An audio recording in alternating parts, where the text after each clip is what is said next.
Malumunuz olduğu üzere Diyarbakır Ticaret Odası'nın seçimleri var. Biz de dayanışma platformu olarak kırmızı listede seçime giriyoruz. Basını ziyaret ediyoruz. Bu meyanda sizi de ziyaret etmeye uygun bu ziyaretinize geldik.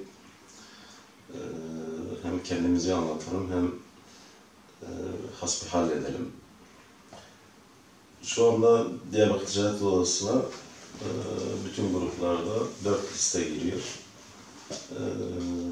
Şu ana kadar olan alışılagelmişin dışında bir seçim oldu. Çünkü şimdiye kadar hep 2 listeli seçimler oldu. En fazla bir önceki dönemde 3 listeli seçim oldu. Şu anda da 4 hatta 6'ya kadar da hesaplayabiliriz.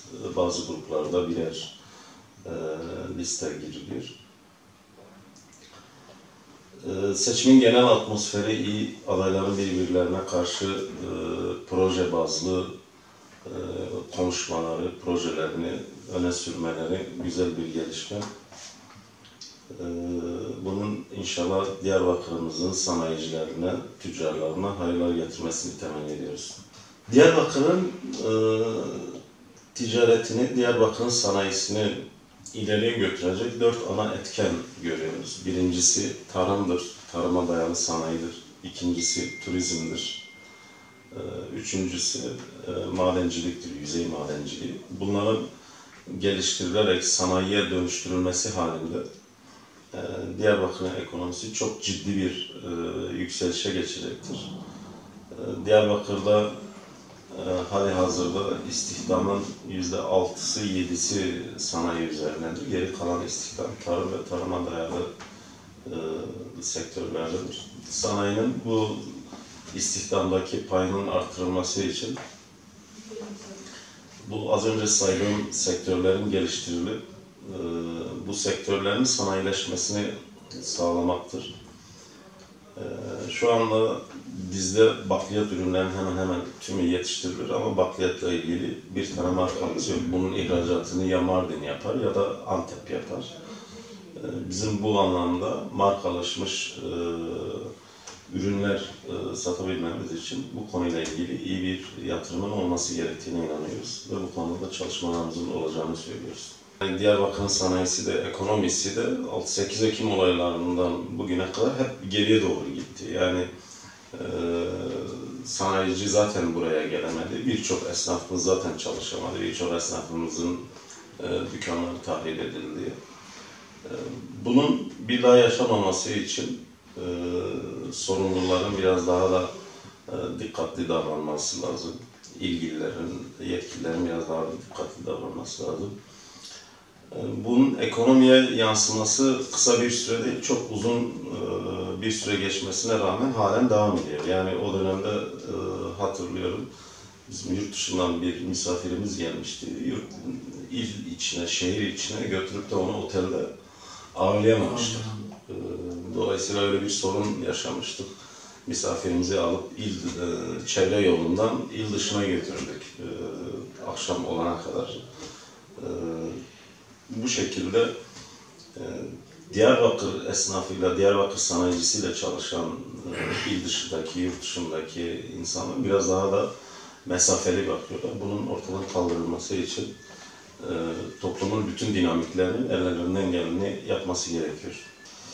Yani sermaye her zaman su gibidir. Su potansiyelden yukarıdan aşağıya doğru akar. Yani mevcut potansiyelini daima aşağıya doğru kullanır. Para da öyledir. Yani hiçbir para sorumlu olan yere gitmez, sorumlu olan yere akmaz.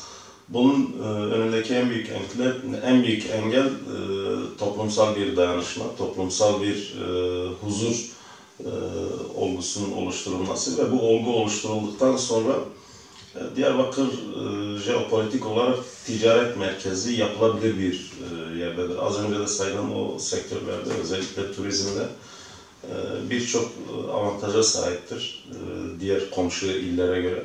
Bunu iyi değerlendirirsek o kötü algıyı kırabileceğimize ve yurt dışı ve il dışından sanayici çekebileceğimize inanıyoruz. Yani şunu dile getirmek istiyoruz. Bugüne kadar gerçekten Ticaret ve Sanayi Odası yöneticileri genelde iyi niyetle gelmişlerdir ama ekip olarak o birliktelik ruhunu oluşturamadıkları için bu iyi niyet pratiğe dökülememiştir. Yani bu iyi niyet pratiğe dökülemediği için de Diyarbakır sanayicisine, Diyarbakır'ın üreticisine bir katkı sunamamışlardır. Bunu nasıl çözebiliriz?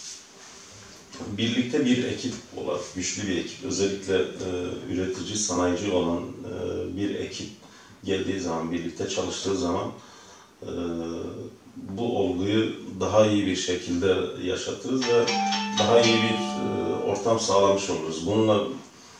Bunu yapabilmek için de biliyorsunuz Ticaret Odası'nın bir yönü kamudur, bir yönü sivil toplum kuruluşudur. Sonuçta sivil toplumdan insanlar seçiyor ama öbür tarafı da kamudur.